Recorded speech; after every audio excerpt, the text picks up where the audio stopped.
ಇದರ ಮಧ್ಯೆ ಟಿ.ಬಿ. ಜಯಚಂದ್ರ ಮಾತನಾಡಿದ್ದಾರೆ. ಹಿರಿಯ ಶಾಸಕ ನಾಯಕತ್ವ ಬದಲಾವಣೆಯ ಬಗ್ಗೆ ಇವತ್ತು ಅಂತಿಮ ತೀರ್ಮಾನ ಆಗುತ್ತೆ ಅಂತ ಅವರು ಮಾತನಾಡಿದ್ದಾರೆ.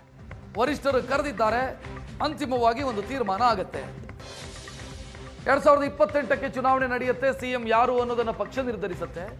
ಸಚಿವ ಸಂಪುಟ ವಿಸ್ತರಣೆ ಆಗಬೇಕು ಅನ್ನುವಂತ ಹಕ್ಕೋತ್ತಾಯ ಮಾಡ್ತೀವಿ. ನಾಯಕತ್ವ ಬದಲಾವಣೆಯ ಬಗ್ಗೆಯೂ ಕೂಡ ಇವತ್ತೊಂದು ಸ್ಪಷ್ಟತೆ ಸಿಗುತ್ತೆ ಅಂತ ಟಿ.ಬಿ. ಜಯಚಂದ್ರ ಮಾತನಾಡಿದ್ದಾರೆ. ಸರ್ಕಾರ ಅಧಿಕಾರದ ಅವಧಿಯನ್ನು 3 ವರ್ಷ ಮುಗಿಸಿದೆ. ಇನ್ನು ಉಳಿದಿರತಕ್ಕಂಥದ್ದು 2 ವರ್ಷ. 2 ವರ್ಷದ ಚುನಾವಣೆ ಇರತಕ್ಕಂಥ ಹಿನ್ನೆಲೆಯಲ್ಲಿ 5 ರಾಜ್ಯದ ಫಲಿತಾಂಶಗಳು ಬಂದ ಹಿನ್ನೆಲೆಯಲ್ಲಿ ಇದೊಂದು ಮಹತ್ತರವಾದಂಥ ಸಭೆ ಆಗ್ತದೆ. ಇವತ್ತು ವಿಶೇಷವಾಗಿ ವಾಲಂಟಿಯರ್ ಕರೆದಿರ್ತಕ್ಕಂಥದ್ದು. ಇದರಲ್ಲಿ ವಿಶೇಷತೆ ಅಂತ ಹೇಳಿದ್ರೆ ಕರ್ನಾಟಕ ರಾಜ್ಯಕ್ಕೆ ಯಾರು ರಾಜ್ಯಸಭೆಗೆ ಹೋಗಬೇಕು, ಯಾರು ಮೇಲ್ಮನೆ ಸದಸ್ಯರಾಗಬೇಕು ವಿಧಾನ ಪರಿಷತ್ತಿನಲ್ಲಿ, ಇವೆಲ್ಲದರೂ ಕೂಡ ತೀರ್ಮಾನ ಮಾಡ್ತಕ್ಕಂಥದ್ದು ಭಾಳ ಹತ್ತಿರದಿಂದ ಇರೋದ್ರಿಂದ. ಮತ್ತು ಈಗ ನಮ್ಮ ಜೊತೆಗೆ ಮಾತನಾಡೋದಕ್ಕೆ ಸ್ವತಃ ಬೇಳೂರು ಗೋಪಾಲಕೃಷ್ಣ ಶಾಸಕರು ನಮ್ಮ ಜೊತೆಗೆ ಫೋನ್ ಸಂಪರ್ಕದಲ್ಲಿದ್ದಾರೆ. ಸರ್ ನಮಸ್ಕಾರ. ನಮಸ್ಕಾರ ಸರ್. ನಮಸ್ತೆ. ದಿಲ್ಲಿಯಲ್ಲಿದ್ದೀರಿ, ದಿಲ್ಲಿಯಲ್ಲಿ ಏನಾಗ್ತಿದೆ ಅಂತ ಹೇಳ್ಬೋದಾ ಸರ್? ನಮಗೆ ಅರ್ಥ ಆಗ್ತಾ ಇಲ್ಲ ಏನಾಗ್ತಿದೆ ಅಂತ. ಅಲ್ಲ, ಡಿಲ್ಲಿಯಲ್ಲಿ ನಿಮಗೇನು ಅರ್ಥ ಆಗ್ತಾ ಇಲ್ಲ, ನಮಗೂ ಅದೇ ಅರ್ಥ ಆಗ್ತಾ ಇಲ್ಲ. ಇಲ್ಲಿ ಏನು ತಮಗೂ ಗೊತ್ತಾಗ್ಲಿಲ್ಲ. ಈಗ ಏನಾಗಿದೆ, ಈಗ ಮಾನ್ಯ ಮುಖ್ಯಮಂತ್ರಿಗಳಿಗೆ, ಮಾನ್ಯ DCM ಅವರಿಗೆ ಕರೆದು ಮಾತಾಡಿ ಈಗ ವರಿಷ್ಠರು ಅವರೆಲ್ಲ ಸೇರಿ ಮಾತಾಡ್ತಾ ಇದಾರೆ ಅಂತ ಸುದ್ದಿ ಇದೆ. ಬಹುಶಃ ಏನ್ ಮಾತಾಡಿದ್ರು ಅನ್ನೋದು ಈಗ ಹೇಳಿದ್ರಲ್ಲ, ಅಲ್ಲಿ ರಾಜ್ಯಸಭಾದ್ ಮಾತಾಡಿದ್ರು, MLCದ್ ಮಾತಾಡಿದ್ರು, ಮಂತ್ರಿಗಳದ್ದು ಮಾತಾಡಿದ್ರು, ಅಥವಾ ಮುಂದೆ ಮುಖ್ಯಮಂತ್ರಿಗಳು ಚೇಂಜ್ ಆಗೋದು ಮಾತಾಡಿದ್ರು, ಏನಂತೂ ಗೊತ್ತಿಲ್ಲ ಸರ್. ಈಗ ನೀವು ಯಾಕೆ ದಿಲ್ಲಿಗೆ ಹೋದ್ರಿ? ನಿನ್ನೆ ಇವರೆಲ್ಲ ಹೋದ್ರು ಅಂತ ತಕ್ಷಣ ತಾವು ಹೊರಟ್ರಿ? ಅಲ್ಲ, ಎಲ್ಲರೂ ಬಹಳಷ್ಟು ಜನ MLC ಅವರು ಬಂದಿದ್ದಾರೆ, ಬಹಳಷ್ಟು ಜನ MP ಅವರು ಇದ್ದಾರೆ, ಬಹಳಷ್ಟು ಜನ ಇಲ್ಲಿ MLA ಗಳು ಬಂದಿದ್ದಾರೆ. ಹಾಗೆ ನಾವು ಬಂದಿದೀವಪ್ಪ, ಏನಾದ್ರು ಒಂದು ಸಿಹಿ ಸುದ್ದಿ ಸಿಗ್ಬೋದ ಅಂತ.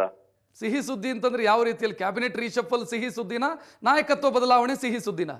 ಅಲ್ಲ, ಯಾವ್ದಾದ್ರು ಒಂದು ಡಿಸೈಡ್ ಆಗ್ಬೋದಲ್ಲ ಅಂತ ನಾವು ಅಷ್ಟೇ. ಒಂದು ಇವ್ರು ಇರ್ಬೇಕೋ ಬೇಡವೋ ಏನು ಅನ್ನೋದು ತೀರ್ಮಾನ ಮಾಡ್ಬೇಕಲ್ಲ ವರಿಷ್ಠರು. ಹಾಗೆ ಮತ್ತೆ ಸಂಪುಟದ ಜನ ಆಗ್ಬೇಕಲ್ಲ. ಹಾಗಾಗಿ ಇವೆಲ್ಲವನ್ನ ಇಟ್ಕೊಂಡು ಇಲ್ಲಿ ಬಂದಿದ್ದೀವಿ. ನೋಡೋಣ ಯಾವ ತರ ಆಗುತ್ತೆ ಗೊತ್ತಿಲ್ಲ. ಬಹುಶಃ ಸಂಜೆ ಒಳಗೆ ಗೊತ್ತಾಗ್ಬೋದು.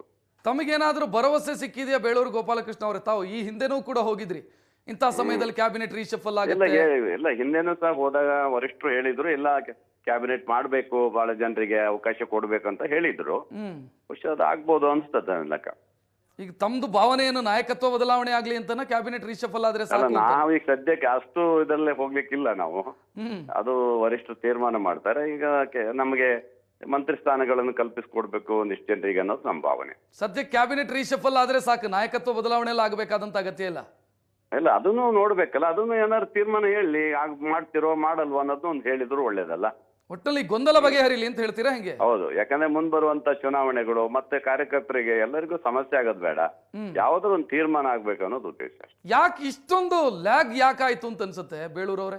3 ವರ್ಷ ಆಯ್ತು, ಕ್ಯಾಬಿನೆಟ್ ರೀಶಫಲ್ ಆಗ್ಲಿಲ್ಲ, ನಾಯಕತ್ವ ಬದಲಾವಣೆ ವಿಚಾರನೇ ಇಲ್ಲ. ಅಲ್ಲ, ಒಂದಾದ ಕೂಡ ಒಂದು ಎಲೆಕ್ಷನ್ ಬಂದು, ಇನ್ನೊಂದು ಬೈ ಎಲೆಕ್ಷನ್ ಬಂದು, ಅದು ಬಂದು, ತಮಿಳ್ನಾಡು ಎಲೆಕ್ಷನ್ ಬಂದು, ಹೀಗೆ ಎಲ್ಲ ಎಲೆಕ್ಷನ್ಗಳು ಬಂದುವಲ್ಲ, ಕೇರಳ ಎಲೆಕ್ಷನ್ ಎಲ್ಲ ಬಂದು, ಹೀಗೆ ಏನಾಯ್ತು, 1 by 1 ಸ್ವಲ್ಪ ಲೇಟ್ ಆಯ್ತು ಬಿಟ್ರೆ ಈ ಸಾರಿ ಬಗೆಹರಿಸಬಹುದು ಅನ್ಸ್ತದ. ವಿಳಂಬ ಆಗಬಾರ್ದಿತ್ತು. ಅದೇ ಆಗದ್ ಬೇಡ ಅಂತ ಇನ್ನೂ ಆಗಬಾರದು. ಈಗ ಆಗಿದ್ದೇ ಜಾಸ್ತಿ ಆಯ್ತು. Yes sir. Yes, thank you Beluru Gopalakrishna ಅವರೇ. ಸುವರ್ಣ ನ್ಯೂಸ್ ಜೊತೆಗೆ ಮಾತನಾಡಿದ್ದಕ್ಕೆ. ಇದು ಬೇಳೂರು ಗೋಪಾಲಕೃಷ್ಣ ಅವರ ಅಭಿಪ್ರಾಯ. ಮಂತ್ರಿ ಆಗಬೇಕು ಅನ್ನುವಂಥ ನಿರೀಕ್ಷೆಯಿಂದ ಶುಭ ಸುದ್ದಿ ಏನಾದರೂ ಬರುತ್ತೆ ಅಂತ ಬಂದಿರೋದು ನಾವು ದಿಲ್ಲಿಗೆ ಅಂತ ಬೇಳೂರು ಗೋಪಾಲಕೃಷ್ಣ ಅವರು ಮಾತನಾಡಿದರು. ವಿಳಂಬ ಆಗಬಾರ್ದಿತ್ತು, ಇದಕ್ಕಿಂತ ಮೊದಲೇ ಆಗಬೇಕಿತ್ತು. ಏನೇ ಆದರೂ ಕೂಡ ನಾಯಕತ್ವ ಬದಲಾವಣೆನೋ ಅಥವಾ ಕ್ಯಾಬಿನೆಟ್ ರೀಶಫಲ್ ಏನೇ ಆದರೂ ಕೂಡ ಮೊದಲೇ ಆಗಬೇಕಿತ್ತು.